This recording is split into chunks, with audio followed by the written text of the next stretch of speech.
ओम शांति। आज हम सभी सुनेंगे हमारी परम आदरणीय दादी प्रकाश मणि जी के शक्तिशाली अमृत वचन। दादी जी का क्लास है 1989 का और आज दादी कह रही है कि हमारी जीरो स्थिति ही हमें हीरो बनाती है। हमारी जीरो स्थिति ही हमें हीरो बनाती है। हम बच्चे इतने पद्मा पदम भाग्यशाली हैं जो हमारे कदम कदम में पदम हैं।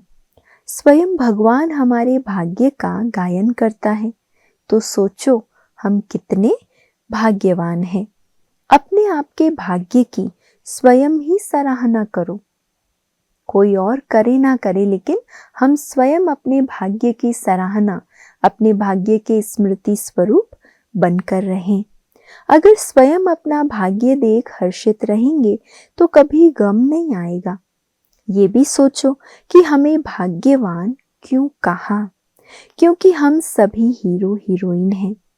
जो ड्रामा में हीरो हीरोइन पार्टधारी होते हैं, उनके ऊपर ड्रामा के डायरेक्टर का विशेष अटेंशन होता है।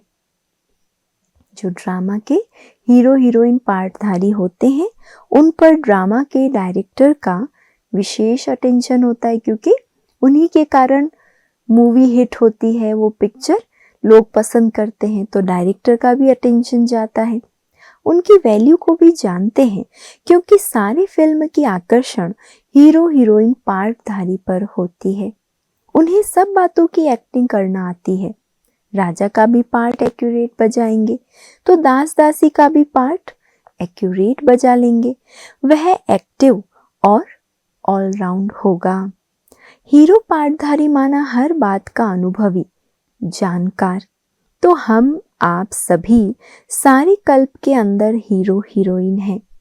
संगम पर बाबा हमें इतना महान बनाता है, एक्टिव बनाता है, जो सारे कल्प में हम महान रहते हैं। अभी हम सर्व संबंध एक बाप से जोड़ते हैं, बाप की सारी नॉलेज को स्वयं में धारण करते हैं और बाप के समान बनते हैं। यह भी हम सभी का पार्ट है। जैसे बाप स्वयं जीरो है, ऐसे हमें भी जीरो बनाकर हीरो बनाता है। जैसे बाप वैसे हम बन जाते हैं। खुद भी जीरो, हमें भी जीरो बनाता है। फिर खुद भी बाबा हीरो है, तो हम बच्चों को जीरो से हीरो बना देता है। बाप समान निराकारी बनने का, फिर निराकार बाप को प्रत्यक्ष करने का भी हमारा पार्ट है। सर्विस करके बाप को प्रत्यक्ष करने का भी पार्ट है।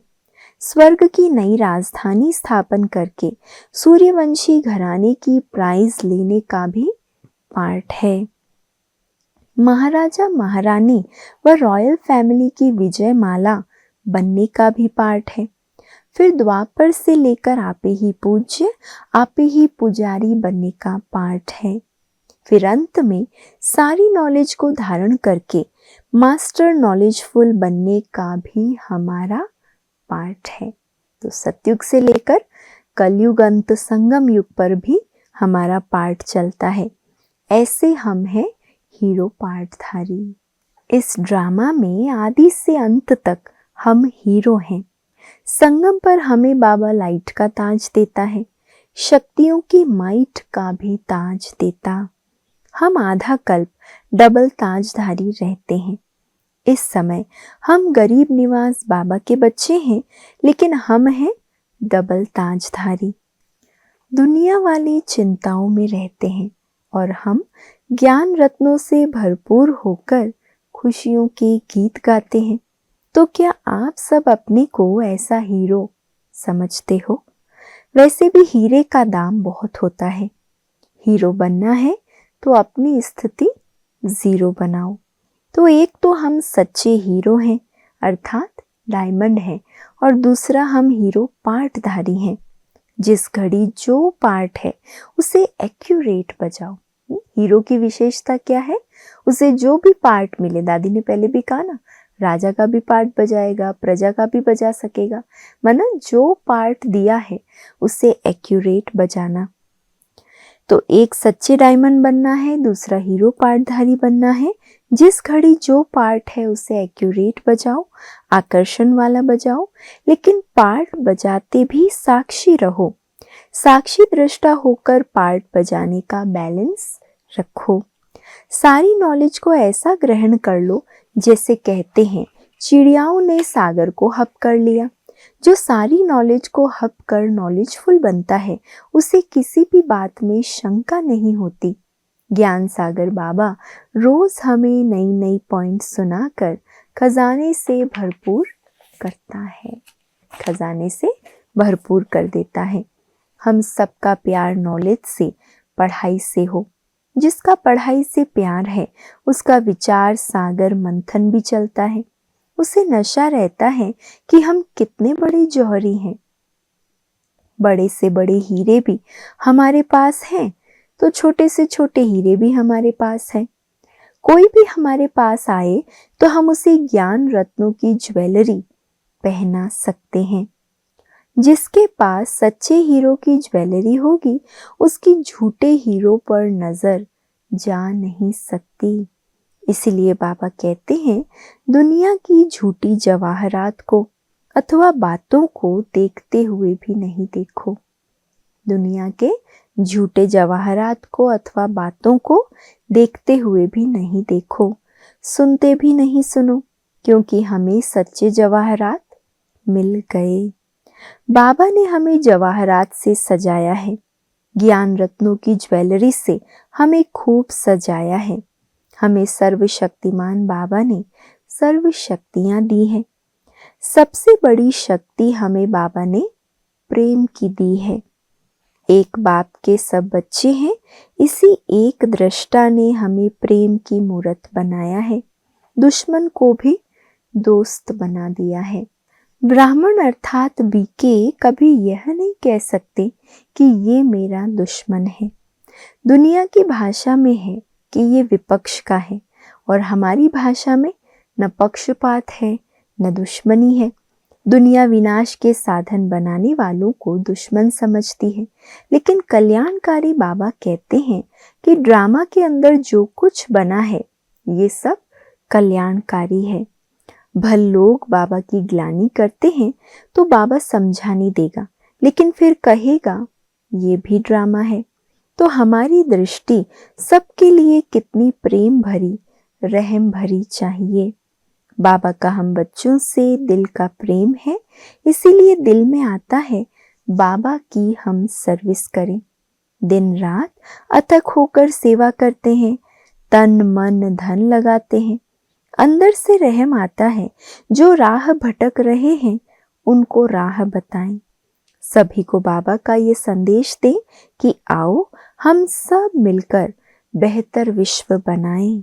तो अपनी वर्ल्ड समझकर सर्विस करते हैं। बाबा ने हम बच्चों को सर्विस का भी बहुत अच्छा खिलौना दिया है।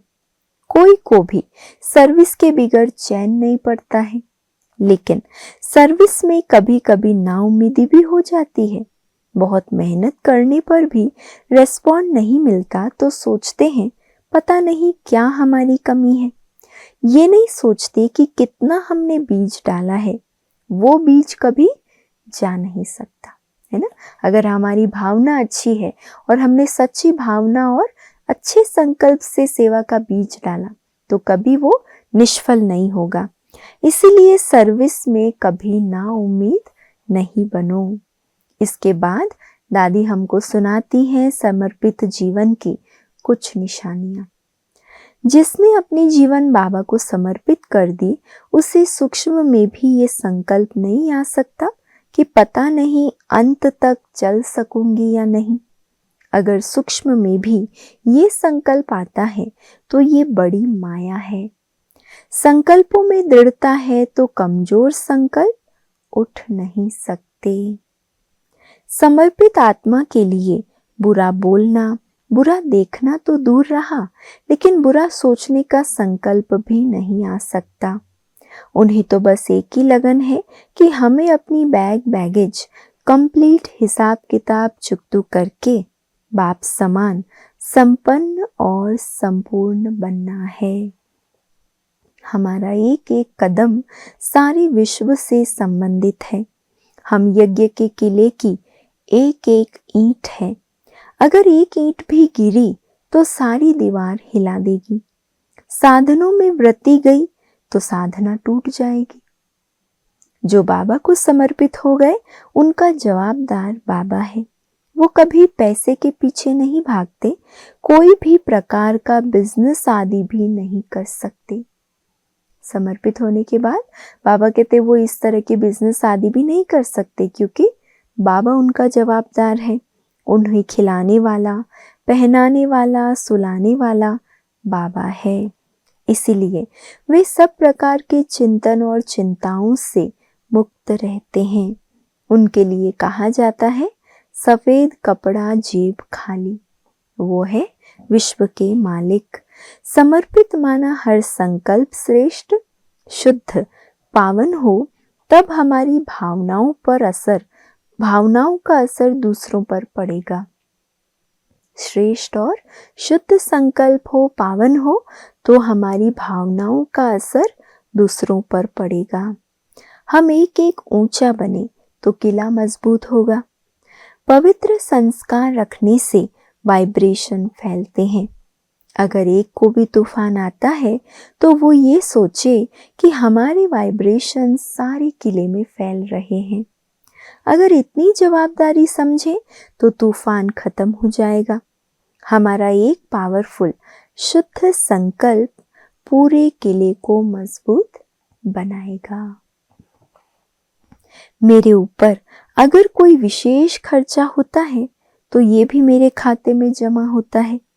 मेरे ऊपर इतना ही खर्च होना चाहिए जितना अनुकूल है।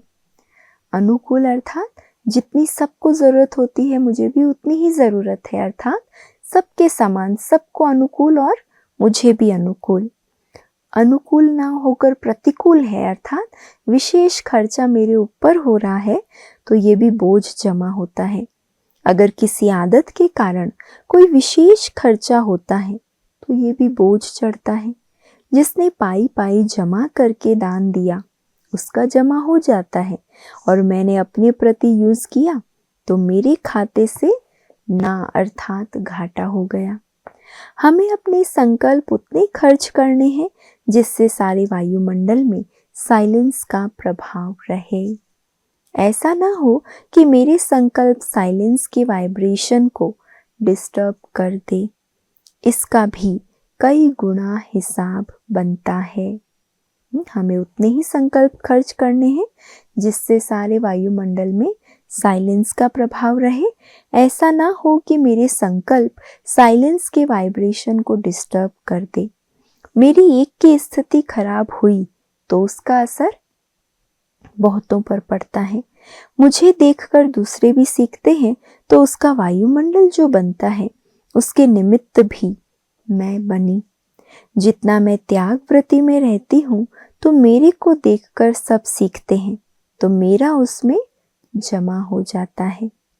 मेरे त्याग ने दूसरों में त्याग पैदा किया तो मेरा संग तारने वाला बना। मेरी त्याग वृत्ति से औरों ने भी त्याग सीखा तो उससे क्या हो गया, मेरा संग औरों को श्रेष्ठ बना रहा है, और मेरी एक कमी औरों को अगर कमजोर बना रही है तो मैं औरों को गिराने के निमित्त बन गई। इतनी सूक्ष्म ये कर्मों की गुह्य गति दादी समझा रही है। विशेष रूप से समर्पित जीवन में हमें बहुत ध्यान देना है। अच्छा, ओम शांति।